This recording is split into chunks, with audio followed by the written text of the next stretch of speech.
Bonjour, mon nom est Anne Martel, je suis entrepreneur en série, ange investisseur et je fais de la consultation en fusion et acquisition. Bonjour, mon nom est Magali Charbonneau. Je suis associée chez Innovia Capital. Je suis aussi une ange investisseur et une ancienne entrepreneur en technologie. Qu'est-ce qui t'a incité à devenir ange investisseur? Bon, au début, c'est un ami à moi qui m'avait présenté à Ange Québec et je trouvais ça super intéressant de diversifier mon portefeuille, de rencontrer des gens d'affaires, de partager mon expertise et de participer dans un écosystème super intéressant comme le monde des entrepreneurs. Alors, c'est vraiment pour cette raison-là que j'ai commencé à investir. Pendant que j'étais chez Ange Québec, Dan a fondé Password Box. Je me suis joint à Password Box en tant qu'investisseur et chef des opérations. On a vendu très rapidement. C'est une entreprise qu'on a vendue en 3 ans.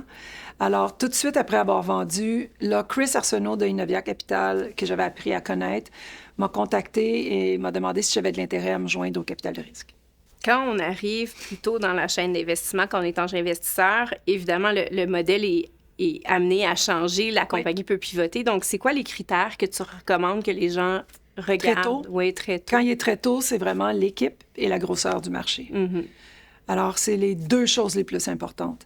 Est-ce qu'on pense qu'il y a un marché pour un produit comme ça, un outil comme ça?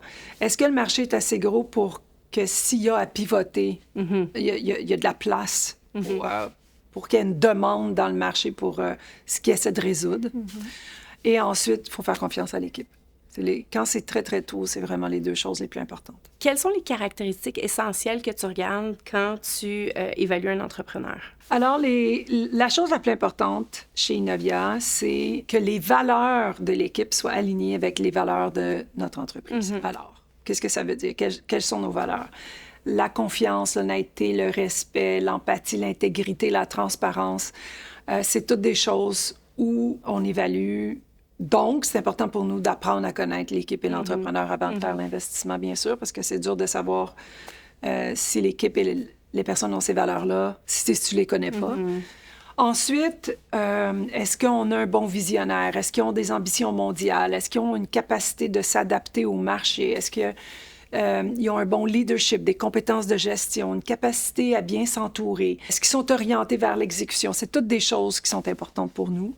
Puis ensuite, est-ce que le marché est assez gros pour faire une entreprise, pour bâtir une entreprise mondiale? De ton expérience, est-ce qu'il y a une différence entre la manière dont les hommes et les femmes font des investissements?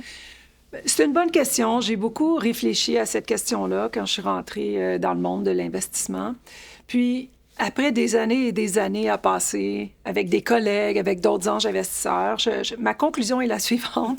On est tous différents en tant qu'individus. Oui. Et on a une tolérance aux risques différente, on a une approche à l'investissement différente, on a une communication, une collaboration, des préférences.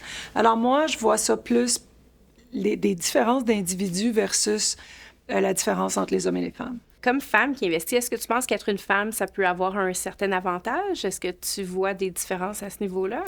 Bien, je pense que les équipes diversifiées, c'est les meilleures équipes. Nous, on met énormément d'efforts pour avoir 50 d'hommes, 50 de femmes et encore plus de diversification auprès de l'équipe. Et je pense que, et puis ça, c'est prouvé, là, il y a plein d'études là-dedans, que quand on a des équipes diversifiées, c'est là qu'on prend les meilleures décisions.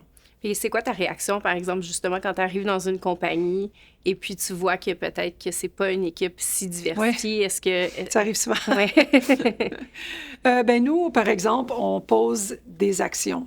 Chez Innovia, dans nos offres de financement, on a une clause qui demande de mettre des efforts pour avoir un conseil d'administration diversifié. Okay. On les oblige pas, mais c'est une discussion qu'on a quand on leur offre un financement. Donc, pourquoi c'est important qu'il y ait des femmes dans l'univers du capital de risque? C'est important qu'il y ait des femmes partout, mais surtout en capital de risque. Moi, Innovia, on croit fermement que l'importance de la diversité pour atteindre le succès. On reconnaît que chaque individu apporte des perspectives uniques, des expériences, des compétences précieuses à notre équipe.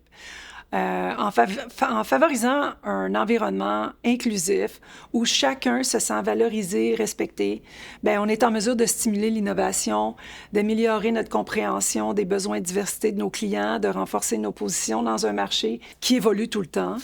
Alors, en embrassant la diversité sous toute forme, bien, on enrichit non seulement notre culture d'entreprise, mais on se positionne également pour prospérer dans un monde dynamique et multiculturel.